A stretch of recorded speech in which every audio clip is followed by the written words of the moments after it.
You'll be able to interface with each other in some sort of a non-verbal, non-physical way, where you will transfer data back and forth to each other without having to actually use your mouth and make noises. Exactly. So when you, like, what happens when like, let's say you've got some complex idea that you're trying to convey to somebody else, and how do you do that?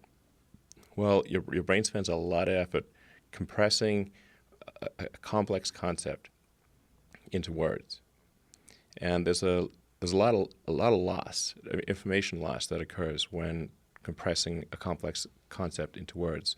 And then you say those words are then interpreted, then they're decompressed by the person who is listening, and they will at best get a very incomplete understanding of what you're trying to convey. It's very difficult to convey a complex concept with precision, because you've got compression, decompression.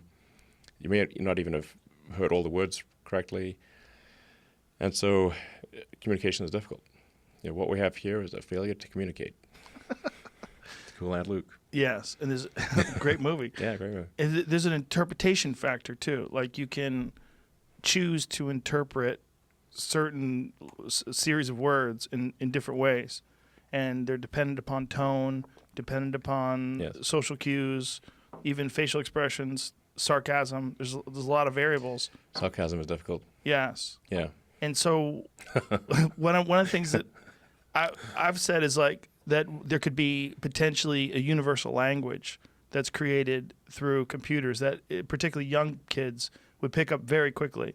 Like, my kids do TikTok and all this jazz, and I don't know what they're doing. They just know how to do it, and they know how to do it really quickly. Like, they learn really quickly, and they show me how to edit things. And it's, if you taught a child from first grade on how to use some new universal language, I mean, essentially like a Rosetta Stone, and something that's done that interprets your thoughts, and you can convey your thoughts with no room for interpretation, with clear, very clear, where you know what a person's saying, and you can tell them what you're saying, and there's no need for noises, no need for mouth noises, no need for these sort of accepted ways that we've sort of evolved to make sounds that we all agree.